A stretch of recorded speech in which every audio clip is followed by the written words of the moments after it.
weird. I think I start because I'm the one asking the questions. First of all, thank you so much for having me. And Deena, thank you for having me. And Stephanie, I think from now on, the only thing missing from academic talks is a green room. I'm so excited to have been able to hang out in a green room. And the JCC, what an amazing place, just looking at the photos and the people who have spoken here. It's really such a great honor, and thank you all for coming. Okay, here's my questions. Actually, I remember the first one. First of all, Mazel Tov, Deena, what a beautiful book. And I'll start with the title. I love the title. It's beautiful. It's a beautifully written book, and the title's beautiful. But, can I say but? It's a little misleading, don't you think? I'm wondering if people have gotten maybe the wrong impression. Can you talk a little bit about the book? The title. Yes, that actually has happened. That the book is trying to do many things, and it's doing it through the prism of looking at the first months and years of life, early relationships, and how what's forged in the context of those relationships is effectively what supplies the Jewish people with its kind of vitality and cultural capacities almost. And so mother, throughout this book, I'm talking about the mother actually, but I'm also talking about these the term mother also refers to these early relationships more broadly, and in particular in the last chapter of the book, I talk about what is probably one of the least romanticized aspects of those early relationships, which is the constancy as the defining feature of what it is to provide for a young child. And I'm seeing some nods because if you've done it, and I'm seeing people here who have contemplated this and rendered it artistically in many different ways, but you know that constancy is probably the aspect of providing care for a young child that just lands upon you and can even shock you or even traumatize you because of how suddenly bound you are in such a constant way. And so what has happened, and I don't know if this is what you mean by misleading, but when people see the title, first of all, the assumption is that it is exclusively about mothers, but it's really about these early care relationships, and actually can also apply to later in life care relationships in terms of the demands and what can be forged in those relationships. So I'm not sure if that's what you meant by misleading, but it has come to my attention that people can read the title and assume that it's about, in particular, the mother's place, but it's actually, I think, more broadly about the early relationships more generally.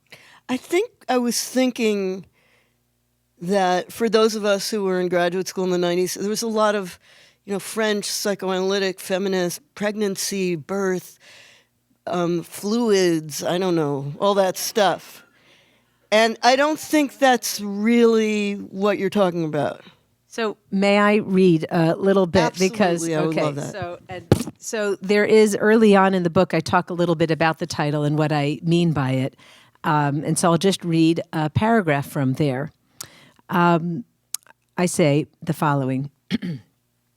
On a more basic level, therefore, this book integrates the role of family relations, especially of maternal care, in the history of the Jews. Okay, I have to look up again for a moment. What do I mean about the history of the Jews? I will also share that when I let myself, think big and speak big about the book, it is my hope that this book is to some extent revising the more typical way of telling the history of the Jews. The typical way of telling the history of the Jews is usually to refer to certain larger institutional settings as shorthand for everything that really mattered, basically. So people will say there was temple times, and then the temple was destroyed, And then the rabbis emerge. Sure, at first they're a kind of marginal little circle of scribes, but eventually the synagogue and places of study take over. And so those twin settings of temple and synagogue serve as a kind of shorthand for the Jewish cultural landscape. There's something very fetching about that narrative. There's also a kind of problem that it raises immediately, because if those institutions really did carry the history of this people, then it becomes almost impossible to think about how is it that when those institutions, say the temple, for example, were destroyed, what could possibly explain the continuity of the people? Now, of course, the one nice answer to that is, well, it's the heroic kind of vision of the rabbis who innovated, a viable religious life in the major vacuum that's left by the temple. So that is sometimes a narrative that you'll hear. But the moment you introduce the household and family relationships into a history of the Jews, suddenly, like even the periodization, the whole thing changes, because the household was the major site for much of ancient Israelite practice. Think about it even before the temple was built. And then when the temple is destroyed, it's not as if there's a vacuum of religious life. The households persist. So this book is trying to kind of add this third node in the telling of the history of the Jews. Add the household, add family relationships. On the one hand, it does throw some cold water on this more kind of like phoenix, rising from the ashes way of telling Jewish history. It's true. But it also makes some good sense of how this people have managed, despite such a history of disruption, migration, persecution, diaspora. Like, what could possibly explain the longevity of this people? But the moment you introduce the household into that story, some of it just begins to make sense a little bit. And it's not that the household is a place where static religious forms are preserved, like some kind of compulsive grip on the people. The household is where it's like a living, like a matrix, which I should add, matrix is Latin for womb. So it's a very fitting term, but in my book here and there, I actually say that matrix is Latin for mother, so I have to correct that in future prints. So it's this matrix, it's this womb where these forms are being practiced and altered over time in the context of these intimate relationships. So all of that, forgive me that I jumped off the page, but I am, in a way, trying to add something, an aspect to the general telling of the history of the Jews. And this verse from Kohelet, from Ecclesiastes, that had, for some reason, become a refrain for me, even before it kind of made its way to the pages of this book, which is the phrase, Hachut hamishulash lo bimhera yinatek. The trifold cord is not easily sundered. That in looking at the long history of the Jews, if you add the place of family and the matrix of the household and its important role in the kind of enactments and alterations of the tradition, then a new history emerges. One with, you could say maybe a little less mystery, but maybe not. So the title of the book, Mother's Milk, refers to knowledge acquired in a primary way, absorbed, as it were, via mimetic mechanisms of transmission. It refers to things learned early in life, so fully absorbed as to become a part of the person, like the stuff of milk that becomes the cells of the infant body. The phrase mother's milk is intended to invoke both senses of the term, the elemental sense of breast milk, as well as its metaphoric extension, that is, the stuff transmitted early in life that takes up a firm and fixed place in the person. Thank you. What's so interesting, it's intuitively seems correct, but what's so amazing about the book is how you find that. I mean, one of the things that we've talked about for a long time is that you're talking about, at least from the perspective of each one of us individuals, you're talking about a life stage in which we've forgotten what happened and a kind of labor that doesn't get recorded in the sources. So how do you find this? And maybe you can just give us a little sense of where you went and looked, because this is a book with a very unusual, I was going to say strange, a very unusual structure in that the first part is, I won't try to recall the chapters, but you have a chapter on household and halacha.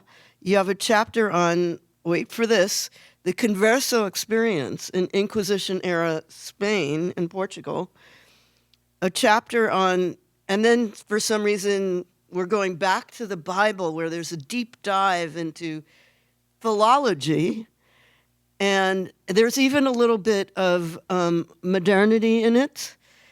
And maybe I could just say, like, one of the things that I love about this book, and I actually, here's the thing, is that this is a book in which the word fart and diaper, I believe, appears more than once, and which is unusual. Let me just, here, I have to just give you an example of one of Deena's sources.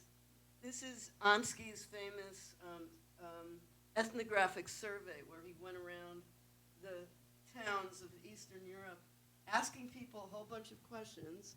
Deena got very interested in questions, many questions, but here I'll just read 278 through maybe 279. 277. What do people say when a child sneezes? What do people say when a child yawns? And what do people say when a child farts? So first of all, I'm sure everybody wants to know what you got out of that. But where did you find this material?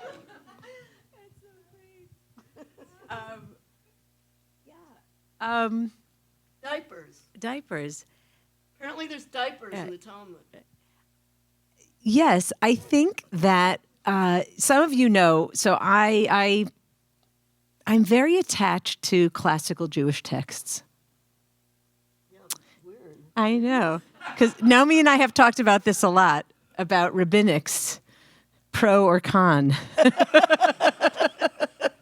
I won't tell you who lands where on that. Go ahead and guess. Right. So that I have to just kind of say that from the outset, that I'm attached to these texts. They astound me with their fullness of life, even if at the same time, this is true of biblical literature and also the Talmud, it's really just a kind of little, I say sometimes the textual remains of a much more broad social reality. But if they are the textual remains of something far more broad, then you can read them, you can read them as a portal into some of these bigger sociological questions. So I do end up privileging these texts as my portal in to these questions. And I've learned so much from Charlotta von Robert at Stanford, who I think really does that beautifully, taking these Talmudic texts, reading them against the grain, to get at, to some extent, the rabbinic, psyche almost, and what it includes and what it excludes. So this book is largely consists of close readings of Talmudic texts and also of biblical texts against the grain. And Inquisition records. Right. Oh, thank you. That's another case where these the records. Yeah, let's do that. When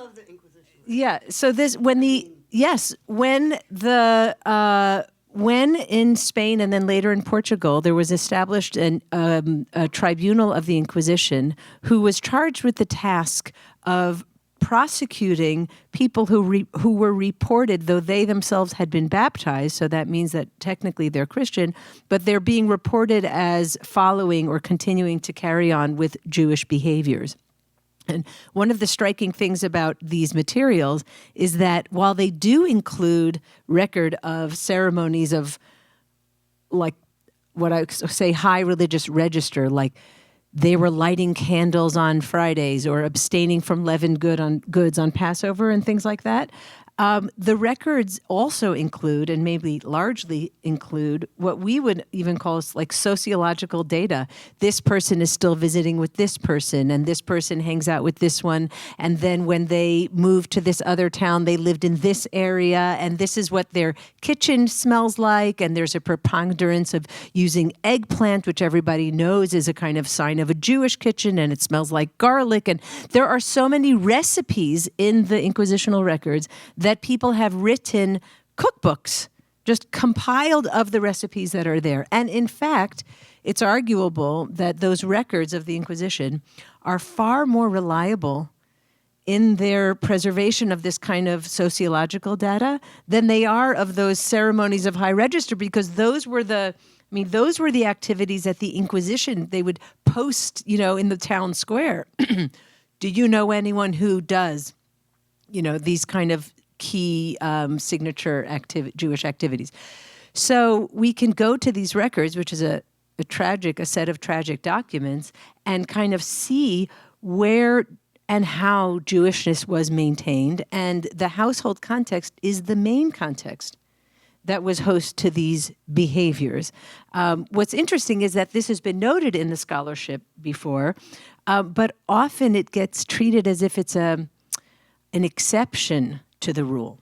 That in the context of Spain and Portugal and the colonies of Spain and Portugal, because of the absence of the synagogue, the rabbi, the house of study, the butcher, so the household became more important in the making of these Jewish cultural forms and affiliations.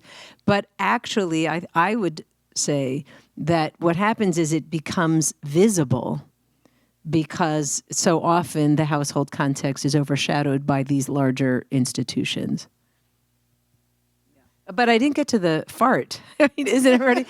So the thing is that in the modern period, as soon as like ethnography was so trendy in the time of Ansky in, the late 1800s in the Russian language context. So he was just very characteristic of that time among scholars and scientists of the human condition to broaden their inquiry from just asking about these more elite formations into trying to cover the formation of the whole person.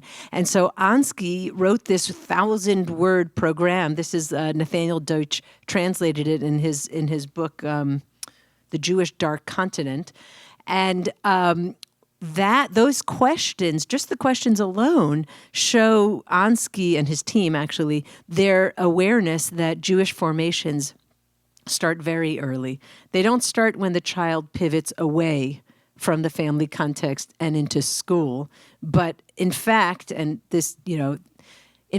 the time the child pivots away from family into school, the most lasting Jewish formations have already taken place.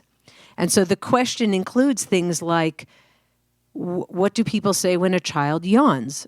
What do people say when a child farts? Because even these biological, what we might think of as a kind of raw biological experience is in fact a social one. And the child acquires all kinds of body, patterns based on the ambient response to their expressions. So the questions include things like, what words do people teach to a child first? Which to a boy and which to a girl? So like the gendered aspect of these formations are made very visible in Ansky. So the truth is Ansky was a low-hanging fruit in terms of finding source material. Right, assigned Jewish at birth. Yes. Yes. So, one of the things I love about the book are these little moments that you're not just a brilliant Talmud scholar, but you're also Deena Aranoff, growing up in Brooklyn. And I know this book really comes out of a very deep and personal place for you. And if you don't mind talking a little bit about that. I think your audience would appreciate knowing more about you and this book. Thank you, Naomi.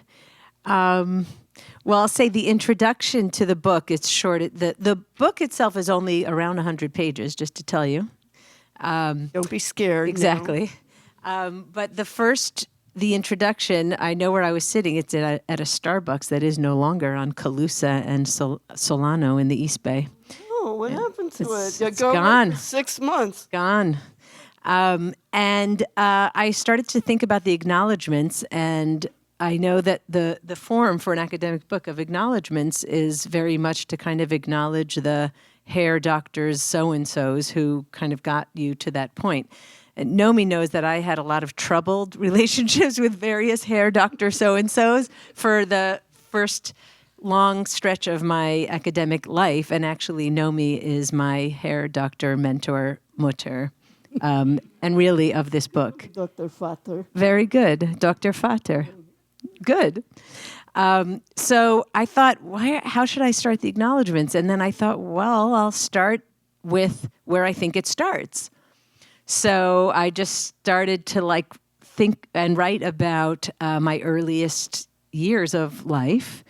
And since you're all in this is not exactly what's on the page because, hey, if you're here, you might as well get something that isn't in here, which is that I'm one of 6 kids, and it was a very chaotic childhood with a lot of running around and maybe even neglect. I'm glad nobody was hurt, But one of the things that was extremely stable in my life was a commitment to Jewish practice. And the school environment was very stable. I went to a school that really worked for me. It wasn't a school that worked for everyone, but it worked for me, Yeshiva of Flatbush in Brooklyn. And there was resonance between what I was learning at school and the value at home being placed on study and Sabbath observance and taking a lot of care with that.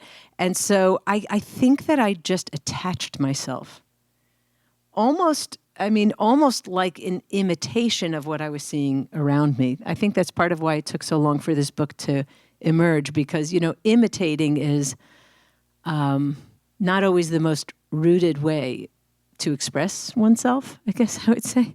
So I was very much trying to imitate and comply, but I was very attached to the Jewishness of my environment. And I truly remember in my preschool, singing the morning tefillah and dancing. I was in someone's house in Flatbush in Midwood in the basement of one of those big houses on Bedford Avenue.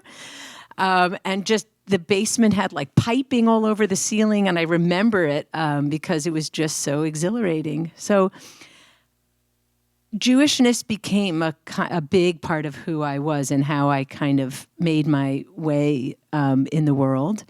And always imagined and hoped to kind of build up something like that also for my kids. What was interesting, and I've shared this with you before, Naomi, is this. So this book, on the one hand, then, is very continuous with my childhood and what I always held dear. At the same time, I think that this book was really the product of certain disruptions in how I imagined things might unfold. First of all, I'm not in New York anymore. I'm not, in Midwood or Flatbush or the Upper West Side.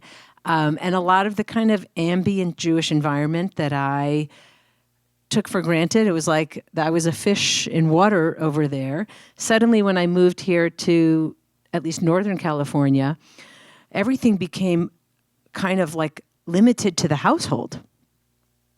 I remember just thinking, and I think COVID aggravated this because obviously the household was extremely isolated in COVID. But I remember just looking at my husband and just thinking okay, let's make the Jewish happen, pumping up, here comes Shabbat. We got to, whereas in my childhood, there was so much ambient culture that I was a part of. And here I had to kind of make it happen. So that was a loss.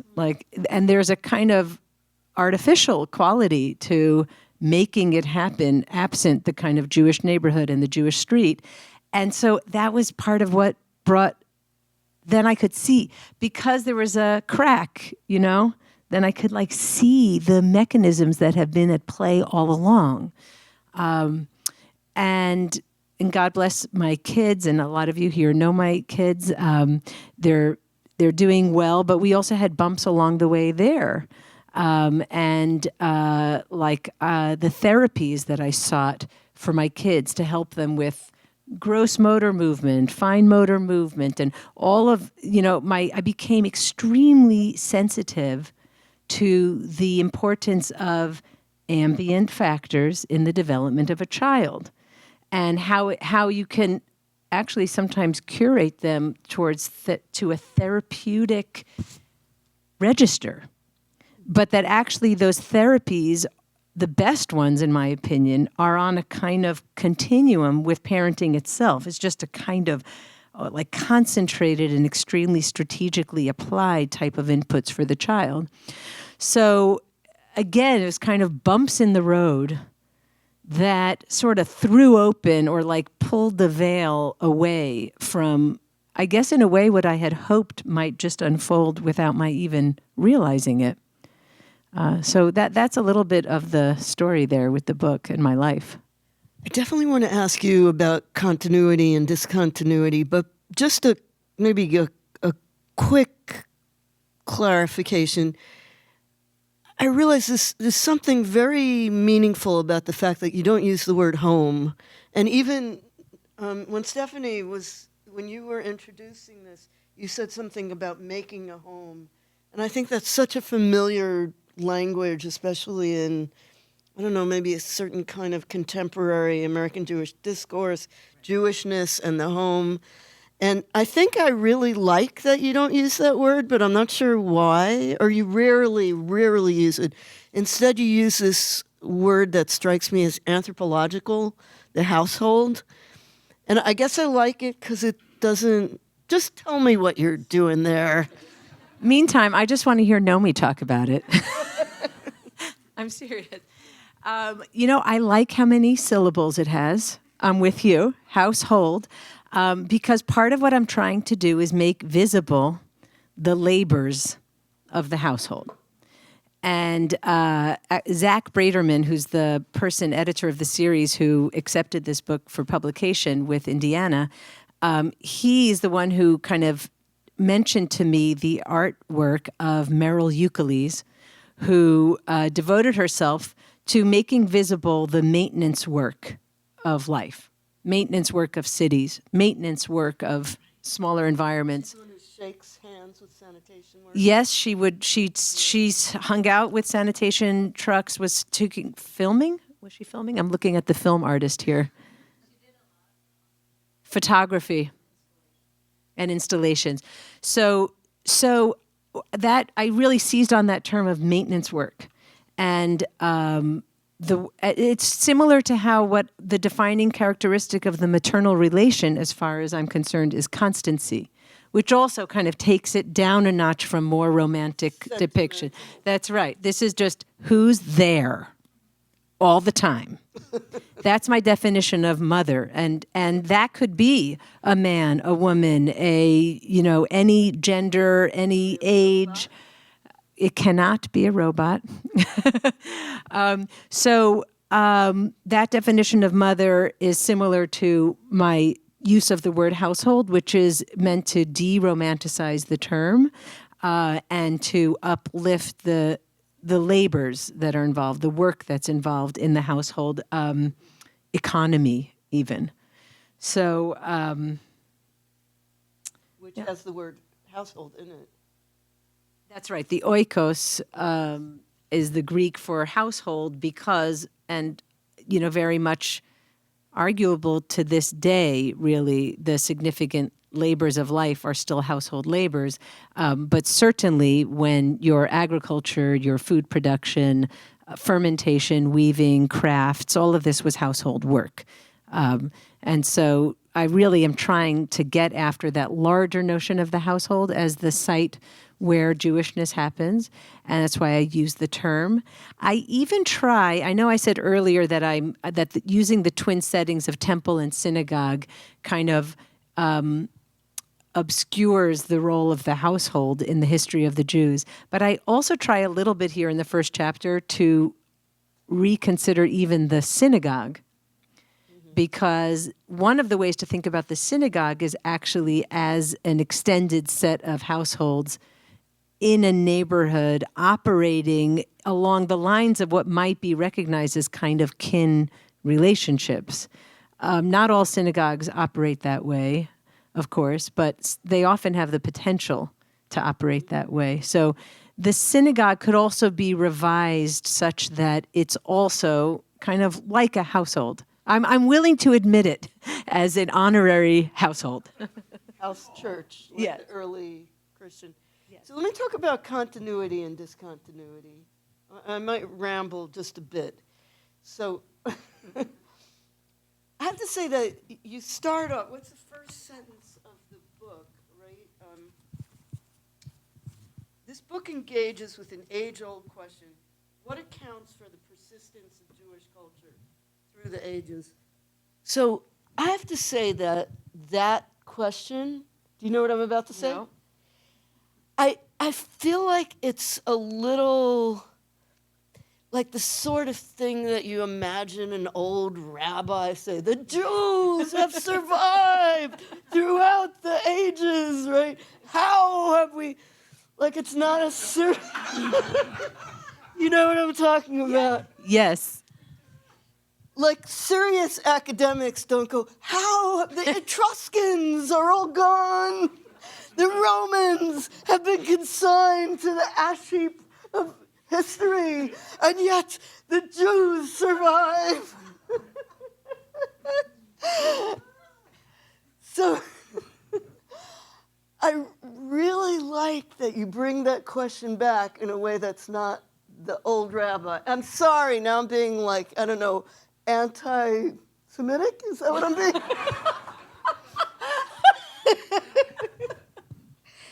I mean, it's more particular than that. But you know what I'm talking about, a certain kind of discourse about...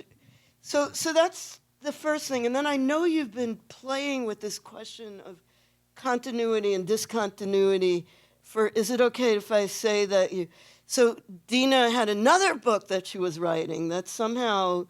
Then she had some babies, and then along came this book, I guess is what happened, right? I think so. Or it just took time. It took time. It took time. So the other book was called Judaism Over Time. I loved that idea. And it was basically, can I just say what that book was I would about? love that. You remember? So the book was going to be about how when you grow up in Brooklyn and you go to an Orthodox day school, you're supposed to, they sort of tell you that if you find out the terrible truth that Judaism has changed over time, then you will stop believing anything that you were told, and you'll develop a kind of relativistic, skeptical, atheism, academic thing. And Deena was going to write a book. I still think you should write this book, though I just gave it away. Someone else is going to write it now. Which is about how you can love a tradition because you see it changing in the same way that you can love a person as you watch them change. And can I say one more thing?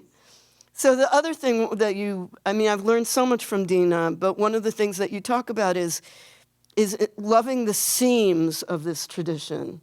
So the discontinuities and the breaks, and the example that Deena gave me once a long time ago that I've never forgotten is that basically because of these various things that happen in ancient Israel that Deena can explain much better than me, there are two sets of Jewish holidays, at least two, and one is the pilgrimage holidays that sometimes are associated with the full moon, and then one is this other holiday that comes from a different time in Jewish history, the Babylonian period, which is the 10-day kingship ritual borrowed from the Babylonians, which becomes Rosh Hashanah Yom Kippur, and that Deena said she has a particular fondness for the period between Rosh Hashanah and Yom Kippur and Sukkot, like this 4-day kind of weird moment in time when you're running around building a sukkah. You've just had this big orgasm of Ne'ilah, and suddenly we're like building a sukkah and why. And like nobody's sort of, there's some attempts to try to make this tell one story, but you like that because it's basically, you could see the seam showing. So I love that you were going to write us a book about discontinuity, and then you decide that you're going to write a book about continuity. So what's up with that? Wow. Just on this last point about weaving time together, it feels like life is speeding up. Maybe I'm not the only one. So I've started to notice that, certainly, and especially Hasidic teachings, have figured out how to create an arc from the new moon of that, of the Rosh Hashanah time through Sukkot. So they've figured out how to kind of turn it into an arc of time. I've started to hear now people go all the way into the summer now, and they go to the 9th of Av, the fast day in the middle of the summer, and they've started to count from there an arc of time. 3 weeks before that. Yeah, but I actually think that that's a product of the fact that we're speeding up in time. The summer really used to be, remember when summers were long? Okay. So what is the connection from the summertime fast day to the fall harvest day? Nothing. Unless you're now living in fast forward, and then you start to look at your Google Calendar and you're like, wow, it's really one. And very beautiful kind of things. There's now a notion of it being an Omer, like the 49 days from Passover to Shavuot. People are now counting that far back from Rosh Hashanah. But that's sort of like signing your kid up for summer camp on November 1st, which we're all doing. So that's what I see happening in terms of Jewish time. It's speeding up. Oh. So, wow, you're helping me see that I used to focus more and take the delight in the evidence of the change. And then I ended up writing a book that accounts for the long history of the Jews. That's so I'm letting that settle. Oh. I think that the only thought I would want to share to that is that I'm mostly talking in here about the long history of the Jews, but not any kind of sacred constants, meaning there's no essential Judaism that is kind of just being in a rather fixed way handed from household to household. It's like language itself. So it is changing over time. There's different versions of it. Jewishness in the inquisitional records could be represented by an eggplant. So, it doesn't have a fixed content, though there are certain consistent, maybe dynamics. So that's what I would say. Yeah. I have a few questions, but I think the part I've learned so much from in this book, in particular, is the ways in which you rethink Jewish law, halakha. Or maybe you could just say a little bit about that in particular. I think that's the sharpest. So, the way, and it seems like you're part of a group of people rethinking Jewish law, and that we all have it backwards, like that there are these things called Jewish law, and we have to figure out if a chicken is kosher, so we go to the rabbi, or we read a book and we learn how to light Shabbat candles. Maybe Shabbos is the best example of that. So what is it that you're doing to? I think this is. Am I right that this is the most radical intervention of the book? Yeah, there's a chapter, it's called Household and Halacha, and basically I'm trying to invert the more typical way that people imagine the relationship between household and halacha, which is this technical term of halacha, meaning Jewish law, largely rabbinic Jewish law. The typical way to look at it, of course, as you were saying, is that rabbinic law imposes itself on household activity. And it's derived from the Bible. That's right. I'll share here. We'll go back to my life story. Here's one of these moments where the the asimon fell. This was like one of these moments where it came together.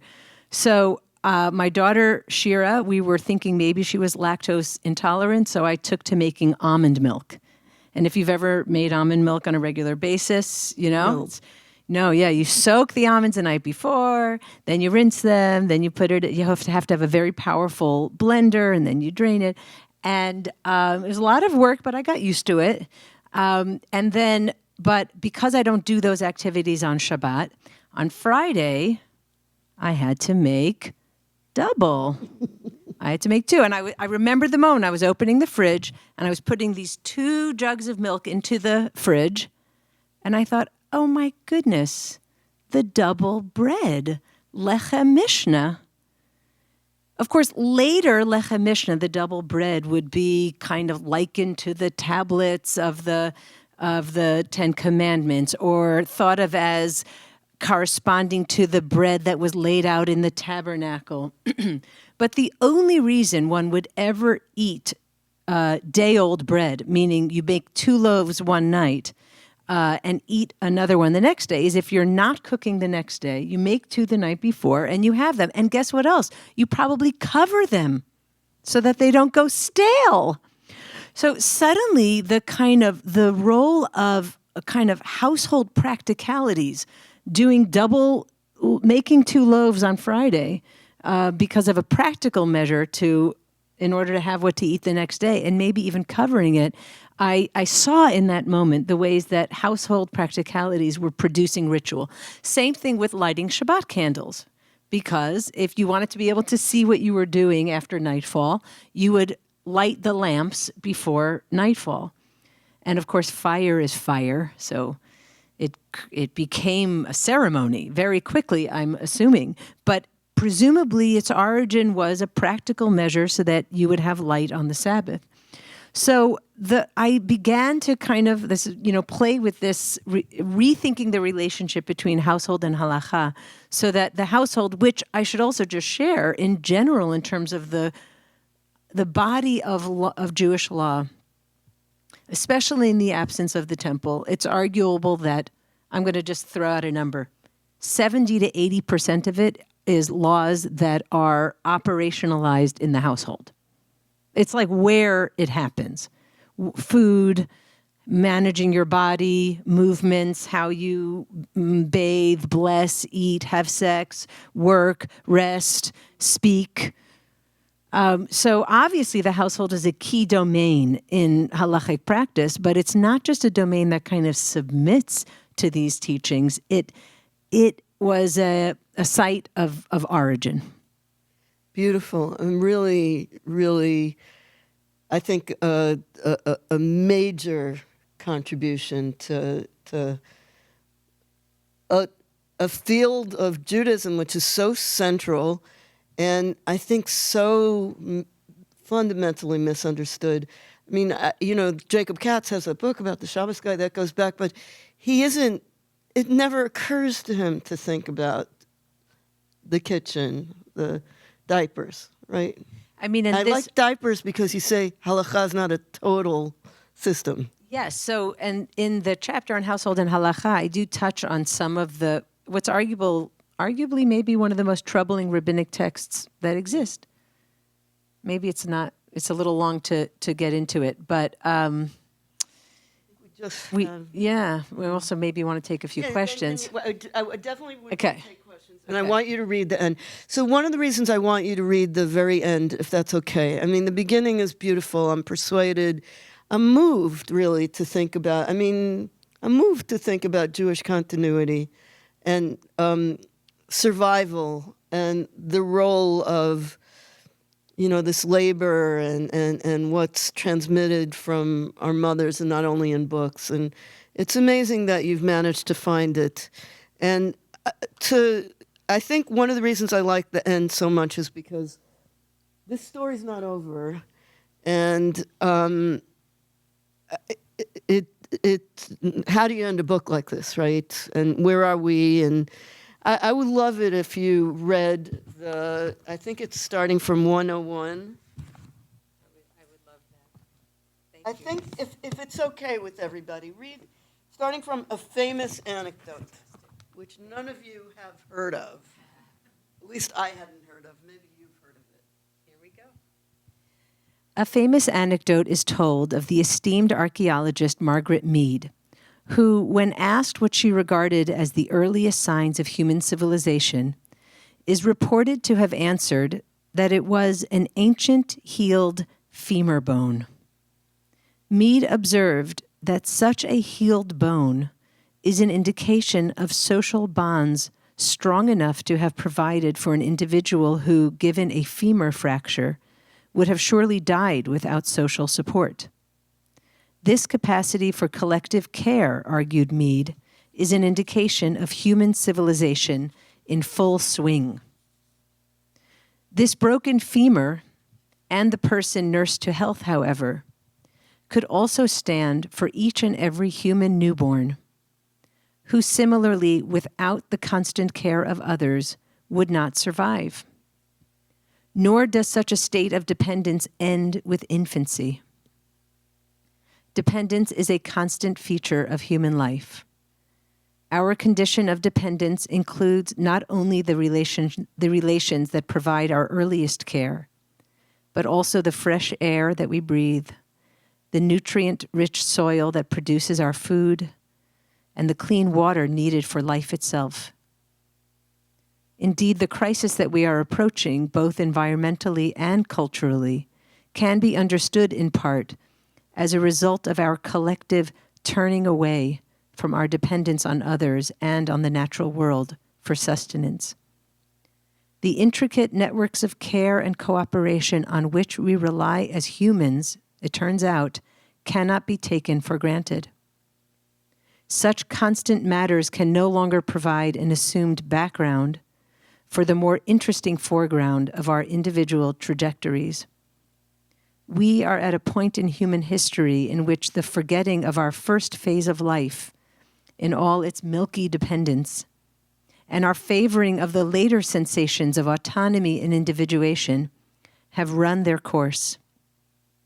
We must now reckon with the web of relations, human and natural, that sustain us, and from which our patterns of self and belonging emerge. It is my hope that this collection of essays participates in this reckoning, and that it might integrate our awareness of the mother and all the constant matters on which we rely, not only for the acquisition of our most basic functions, but in the formation of the cultural, linguistic, and social phenomenon we call religion.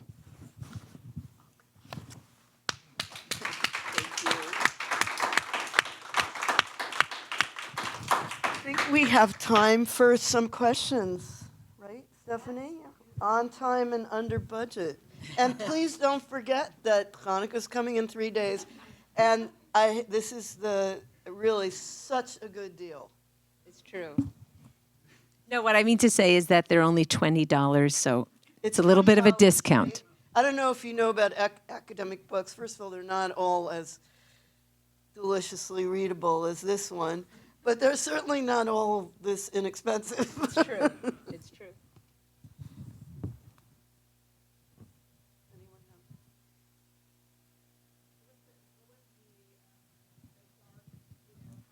Oh, the dark rabbinics passage. So there's a passage in Tractate Shabbat, in the chapter of Tractate Shabbat dealing with candle lighting, which maybe you'll be my chavruta, Naomi. No, you don't like rabbinics, but maybe? Okay. It's the chapter on candle lighting, and a lot of household material comes up in that context. And in the Mishnah, so the early rabbinic statements in this chapter, there's this very unusual Mishnah where the voice of the Mishnah warns the following. It says, there are 3 transgressions for which women die in childbirth. Those transgressions are a failure to fulfill the laws relating to candle lighting, to managing and fulfilling the menstrual purity laws, and the laws about baking bread. The idea there's a specific reference to if you're baking a large amount of bread, you have to pinch off some of it as a token amount to recall the amount that would have been given to the priests in the temple. But I think we could read it largely as food preparation in general and the laws that govern food preparation. So this Mishnah is like it's a stain on the rabbinic corpus because, I mean, it's violent. It's taking what was still a pretty common occurrence of death in childbirth and linking it to somebody's transgressions. So it's haunting and violent and definitely speaks to the kind of patriarchal positioning of the text. But as I shared, I have this attachment to the text that keeps me kind of, scratching at it. And I thought to myself, this is an unusual text. This is not, just to share with you, a more typical Mishnah is something like, how many steps can you take? So-and-so says 3 steps and so says 10 steps. And like usually the Mishnah has a much more prosaic style to it. This is very unusual. And suddenly I thought, what if the text, its violent rhetoric, is actually the product of a certain anxiety about the fact that, in fact, the rabbinic position is somewhat outside of this chief domain that the woman is, in fact, the authority over. Everything related to the full Sabbath cycle, represented by the candle, everything related to sex and permitted sex in the conjugal context, and everything related to food. It's basically everything. And so you could feel, what you feel in that Mishnah is this kind of shouting, like a violent, like, desire to preside, where there actually isn't that much rabbinic power. So it's in a way a product of a kind of rabbinic powerlessness. So it doesn't change the text. I don't think it makes it any less problematic, actually, and it has a long and dark history of how it was used and summoned to paint very misogynistic pictures of women and their association actually with primordial sin.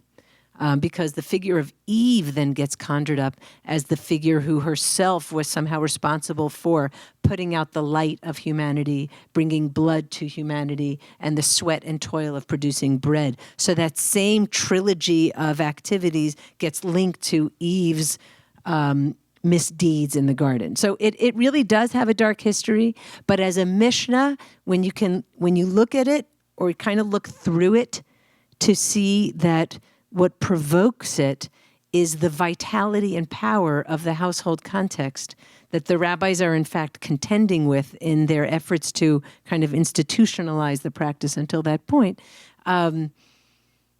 I think it's an entry point into a text that was otherwise almost impossible to approach. And which basically talks about the places in the household that are not amenable to Sabbath law. That I think that's right. Let's go. So what do the diapers have to do with it is also that a little bit later in that. So that Mishnah is kind of well known. And then after the Mishnah is a lot of discussion in the Gemara. And then there's this alternative tradition that I couldn't believe it when I stumbled upon it. It's a later Amoraic tradition, so a little generations later, saying, I have another tradition about, again, that violent image of why women would be punished in this way. It's because they were washing diapers on Shabbat.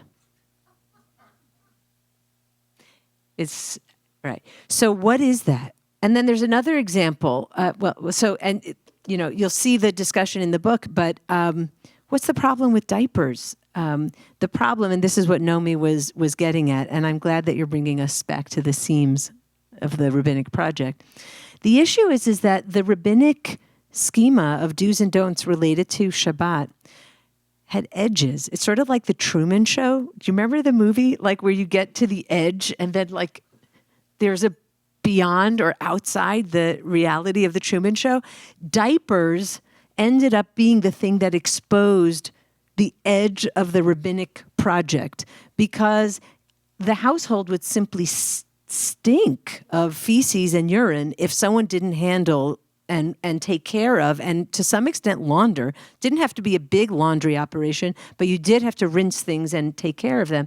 And the constant, back to Merrill Euclides, the maintenance work of life, not all of it, as we all know very well, can be ritually altered for the purposes of a sabbatical cycle.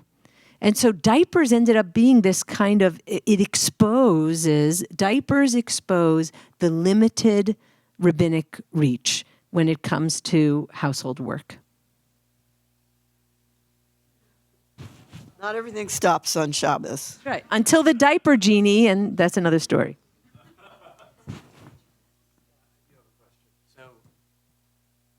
This seems like a theory of everyone. So I'll just leave it at that, question mark. That it's not peculiar to the Jews.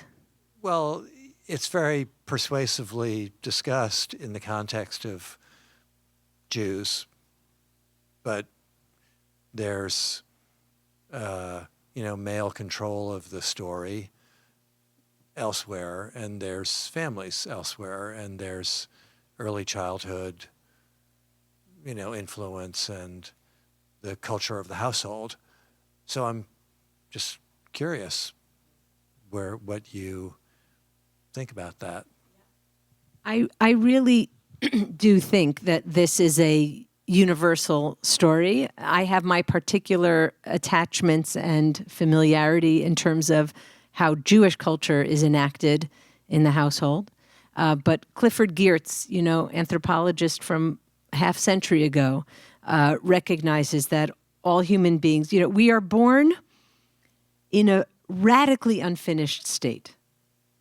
We are born premature as humans, and it's unique to the human species, the degree to which so many of our basic functions are not yet operational upon birth. They're not fully wired in as a kind of instinct system. We're born with some important instincts, of course, but almost so much, including volitional movement itself. So making the neural understandings that this is your hand and that you can move it is something that's acquired, and it's acquired through learning, and it's acquired in those first early relationships and contexts, and this is universally true, and it's not enacted in the abstract. We all eat food, but we eat food differently and, around our planet, in different ways and in different styles. And so it is universally true that child rearing takes place not in the abstract, but in a culturally specific way, and that the markings of those first months and years of life make us who we are as a person. And I'm so glad that I get to quote Moshe Feldenkrais before the night is up, because Feldenkrais delivers this lecture that I refer to in here, in which he says, in the first months and years of life, we become who we are as a person.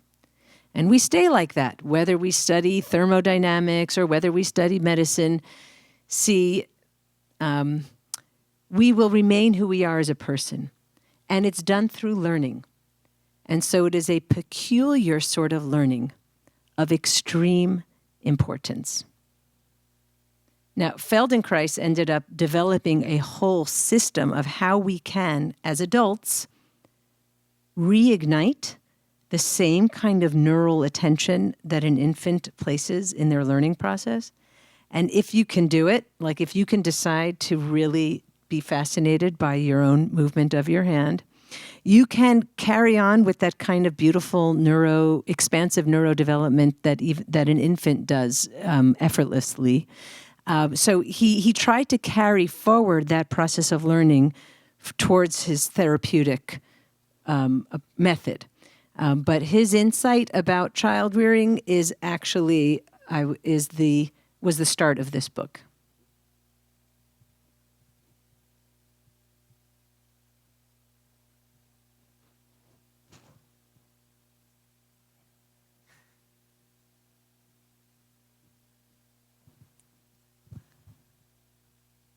Hey, I'm curious also about the change in focus from the discontinuity to the continuities.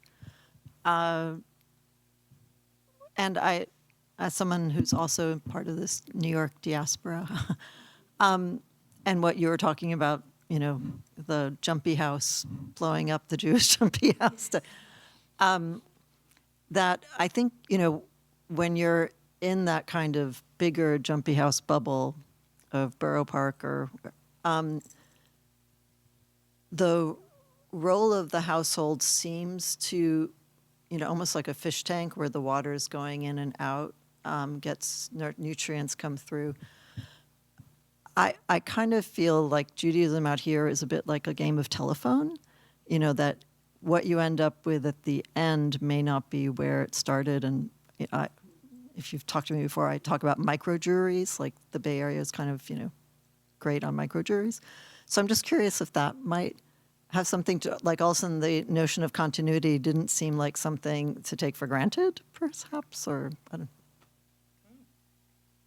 I'm hoping you would It's so interesting. I just was thinking of the ritual that I experienced for the first time in the Bay Area, of the grandmother passing or grandfather passing the Torah from generation to generation, which always makes me want to cry, even though I mean, it's the perfect emblem of continuity, and it's also invented in 1970 or whatever here in the Bay Area, where, we have to make this, as you were saying, we have to make this happen because it's not just happening. We live in I don't know, can we say we live in a rather thin Jewish culture? And as, I think all of us who come from Brooklyn feel, and maybe we're relieved, that at least I am, I don't know if Deena is. So, or the touching, everybody touch someone who's touching the challah. Didn't do that in Brooklyn. All this touching and hugging, remember? We never hugged. You did not hug people when you greeted them in New York. Just No. saying. I was like, wow, I can feel that person's breath. It's very intimate. But I wonder, actually, you've really helped me think about it, that it was my move to California and the effort that went into making Jewishness happen, as Naomi just said, when it wasn't just happening. That was helpful. That might have, and then the kind of just maybe the conservative tendencies as I was raising children, and that might have also brought me into asking those kinds of questions. And I remember it was an awkward thing because I was like, when I have 2 kids, and I was 40 when I gave birth to my second child. And I remember thinking that, Kabbalistically speaking, for example, at 40 is when you're permitted to study the Zohar.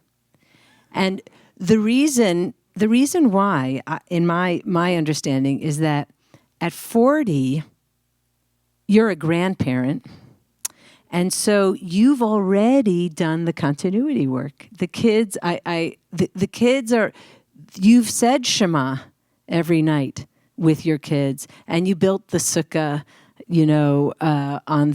as Yom Kippur slipped away, and you made the paper chains that got rained on and torn. Yeah, and like if you grew up really traditional, then like you've told your kids, don't touch that, it's muksa. So you've passed on to them all of the taboos, and by 40, yalla, like now, let them take care. I'm not building the sukkah. I'm not even hosting the Seder anymore. I'm on the side breaking all the rules. No, really. Like that was when, like I still remember a friend of mine, very from mother-in-law, shaitel, the whole thing, came into the kitchen. The cholent was, not enough liquid was in the cholent. And they had 1 million guests. And she watched her mother-in-law just put a little water in the cholent, which is totally not allowed. But if you're feeding 30 people and the main dish is about to burn, at a certain point, that was like a diaper moment.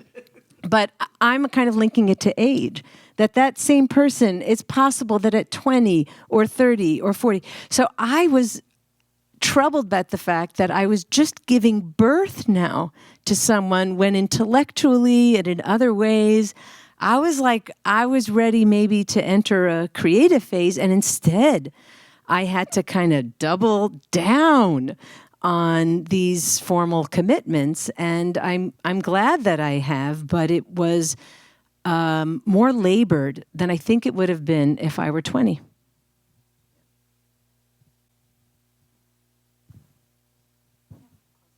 Let's close it out. Everybody, get a bunch of copies of Think of Your Mother. The other mothers in your life, your children, if you have some. Petra's already heard quite a bit of this book, including just a few weeks ago. Petra, just so you know, maybe you don't all know that Jane and Jeffrey have a daughter who's my student at the University of Toronto, student, research assistant, all that. It's all in the family. But thank you so much for coming out. It really is.